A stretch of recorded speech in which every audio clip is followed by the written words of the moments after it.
Anda kembali bersama kami. Jadi Mas Toto, tadi pertanyaan saya Mas Toto, apakah kali ini akan ada cerita berbeda dibanding dengan pemilu-pemilu sebelumnya? Biasanya kan figur yang kemudian menentukan peta koalisi ya, partai-partai kemudian menyesuaikan nih, saya mau pilih bakal capres yang memang elektabilitasnya tinggi. Atau di pemilu 2024 Anda ini kemungkinan bakal berubah. Elektabilitas bisa jadi menjadi faktor nomor 2, tetapi partai-partai bisa punya pertimbangan lain. Logikanya kalau kita bicara demokrasi dalam konteks bottom up harusnya mengikuti apa yang menjadi keinginan publik, sehingga kemudian ditampung aspirasinya, siapa saja yang kuat partai mengikuti itu. Tinggal kemudian disesuaikan dengan platform partai saya, dari 3 nama yang kuat ini mana yang paling cocok, kan kira-kira gitu. Tapi kan bisa juga kita gunakan logika sebaliknya. Ketika ada kesadaran capres mau sekuat apapun tapi tidak didukung oleh partai saya atau gabungan partai saya dalam bentuk threshold, itu juga Anda bukan siapa-siapa, Anda bahkan menjadi calon saja tidak bisa. Saya pikir itu yang sedang terjadi juga ya, kenapa partai-partai terutama yang tidak punya ketum dengan elektabilitas kuat jauh-jauh hari kemudian membangun koalisi tersendiri dan memenuhi koalisi Indonesia Bersatu, memenuhi threshold, sehingga kemudian ketika melakukan bargaining position dalam tawar-menawar dengan capres-capres yang kuat itu, mereka berdiri seimbang, bukan sekedar akan mendukung capres yang kuat. Karena ketika itu terjadi, pilihannya kan bisa Anda mau ikut saya atau saya gagalkan Anda untuk menjadi gitu ya? capres gitu kan. Dan ini yang sekarang menurut saya sedang menarik terjadi ya. 3 nama terkuat ini bisa saja 1 atau 2 diantaranya itu tidak jadi maju, atau bisa saja 3-3-nya tidak jadi maju. Paling mungkin maju memang Pak Prabowo, karena tinggal butuh 1 partai lagi, begitu kan. Tapi kan PKB, tapi kan mungkin juga kalau ditinggal oleh PKB, Pak Prabowo tidak bisa maju karena Gerindra tidak cukup. Hanya PDI Perjuangan yang kemudian bisa melakukan itu. Ini yang menurut saya mengintip sedang terjadi. Sedang wait and see masing-masing partai politik. Wait and see dalam konteks partai-partai melihat siapa sih yang kemudian akan bisa maju, atau kemudian mereka melihat jangan-jangan ada yang tidak jadi maju. Kalau tidak jadi maju, konstelasi akan berubah. Bukan tidak mungkin ada keberanian dari partai yang ketumnya elektabilitasnya tidak terlalu tinggi untuk memaksakan dirinya maju, itu mungkin juga loh. Percaya bahwa mesin partainya bisa bekerja. Contoh, saya berikan contoh konkret saja. Ketika berbicara ada Prabowo, Anies dan Ganjar maju, saya pikir sulit memaksakan Caimin atau Erlangga berdiri sejajar menjadi capres. Tapi ketika berbicara Anies atau Ganjar misalnya tidak jadi maju, dan kita tahu sekarang menarik pembahasannya kan, koalisi perubahan jadi atau tidak, Ganjar dimajukan PDI Perjuangan atau tidak. Kalau kemudian itu yang terjadi, orang seperti Caimin atau Erlangga mungkin merasa punya kesempatan kalau saya maju menjadi nomor 1. Itu yang menurut saya sekarang sedang saling mengintip dan kemudian tidak terlalu akan cepat mereka mengambil keputusan. Nah, itu yang membuat faktor peta koalisi masih sangat cair hingga saat ini, atau menurut tadi Gus Jazilul menggunakan istilah masih jauh, Belanda masih jauh gitu ya. Itu yang menyebabkannya, Gus?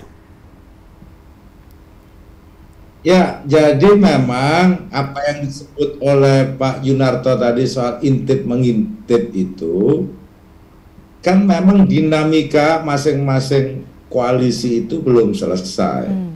Dan kalkulasinya juga berbeda-beda cara pandangnya. Karena dari hasil survei yang muncul itu nama-nama yang diunggulkan atau 3 nama yang elektoralnya baik, itu bukan pengurus teras partai. Sehingga bisa dimungkinkan, ini mengutip Pak Yunarto tadi, bisa dimungkinkan itu kemudian gagal untuk membangun koalisi gitu.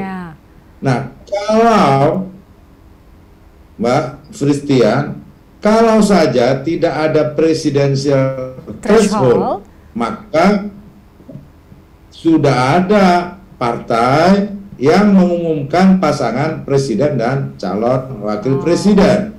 Namun apakah waktu ini cukup untuk partai-partai, baik cukup waktunya atau cukup keberaniannya untuk mengubah presiden threshold?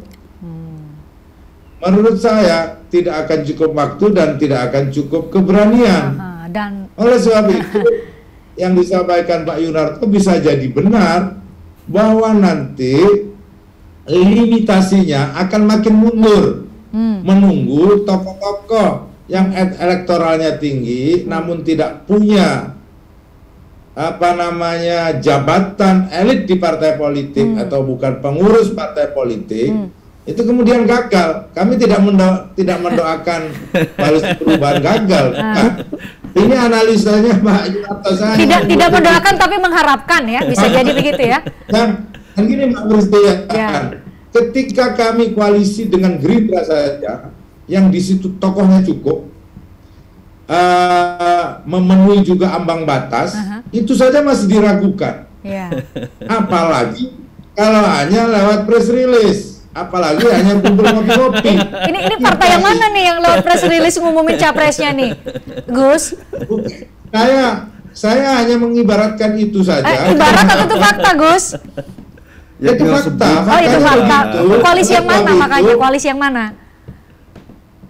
Semuanya sudah tahu, masa ditegaskan. Tadi kan sudah disebutkan sama Pak Yunarto. Nah, oleh sebab itu hari ini mengatakan solid atau tidak solid itu memang sulit untuk dibuktikan, kecuali memang ada tanda tangan dua ketua umum di atas kertas yang ditunjukkan kepada publik, dan itu berisi pasangan presiden dan calon wakil presiden. Kalau hanya pasangan presiden saja, itu juga bisa terancam bubar. Nah, terancam bubar dong koalisi Indonesia koalisi Kebangkitan Indonesia Raya kan baru capres. Karena rumitnya. Kita ini kan udah paling dekat, tapi kan rumit. Ya mau dekat garis finish tapi belum finish lah ya. Oke. Apalagi antara partai-partai koalisi yang ada, kita ini paling dekat. Hanya untuk memutuskan saja rumitnya minta ampun. Saya harus beri kesempatan ke Bang Kamhar. Bang Kamhar tadi disindir betul sama Gus Jazilul, sebelum ada tanda tangan para ketua. Terima kasih. Jadi sebenarnya perlu kami tegaskan bahwa yang sudah disampaikan oleh Mas Ketum dan kemudian juga PKS ya, yang lebih awal kan tanggal 3 Oktober Nasdem mendeklarasikan Mas Anies, tanggal 26 Januari penyampaian ke publik oleh Mas Ketum secara tertulis, dan tanggal itu ya, tadi ya? 30 Januari oleh PKS ya. Pada dasarnya yang menjadi substansi kan keputusan organisasi ini legitimate atau absah, sehingga seperti apapun bentuk wujud atau pilihan cara yang digunakan, itu tidak mengurangi kualitas dari keputusan organisasi itu. Jadi semua nilainya sama, yang sudah dilakukan oleh Nasdem terlebih dahulu, kemudian PKS, kemudian Demokrat itu punya nilai sama, bahwa secara organisasi keputusannya sudah diambil sebagai capres yang didukung adalah Mas Anies. Itu yang pertama. Yang kedua, bagi kami kewajiban kami adalah terus berikhtiar untuk mematangkan proses koalisi ini. Memang setelah Mas Anies disepakati oleh 3 partai sebagai capres, kemudian ada tindak lanjut pertemuan 3 ketua umum, dan ini sudah terlaksana untuk menentukan membangun sekber, kemudian juga menertibkan administrasi atau nota kesepahaman dari usungan capres tadi, dan juga meminta kepada Mas Anies selaku bakal capres untuk segera menentukan bakal cawapres agar kita bisa deklarasi yang paripurna, deklarasi kabarnya tanggal 24 Februari ada capres dan cawapres. Itu yang sedang terus diikhtiarkan ya. Tentu kita berharap proses ini berjalan sesuai dengan harapan. Perkara hasil kan kita berserah diri kepada Tuhan Yang Maha Esa. Namanya juga ikhtiar ya, namanya juga ikhtiar. Wajibnya ikhtiar. Hasil itu minallah. Tadi ada Belanda masih jauh, jadi kita masih belum bisa berharap banyak nih dari koalisi-koalisi yang ada. Sudah ada namanya sih. Termasuk, ibaratnya, perkara cawapres. Partai Demokrat itu sudah menyerahkan kepada Mas Anies. Nanti saya undang Bang Kamhar untuk bahas soal siapa jadi cawapres koalisi perubahan. Sudah habis durasinya. Sudah habis durasinya. Ini ibaratnya nih Gus Jazilul sama Bang Kamhar mau bilang, ada nikah di KUA saja sama nikah di yang diresepsikan itu sama saja ini. Sama-sama nikah, sama saja kadarnya ya. Baik Gus, kita undang lagi, nanti kita ngobrol lah. Ini nggak cukup waktu 1 jam untuk bahas ini ya. Terima kasih tapi Gus sudah hadir ini 2 malam berturut-turut ini bicara soal NU sebelumnya. Terima kasih ya Gus ya. Sehat selalu, Bang Kamhar juga sehat selalu, Mas Toto juga terima kasih. Ada juga terima kasih buat Anda yang sudah nonton kami. Selamat berakhir pekan. Kita jumpa lagi Senin. Saya Christian Grich. Sampai jumpa.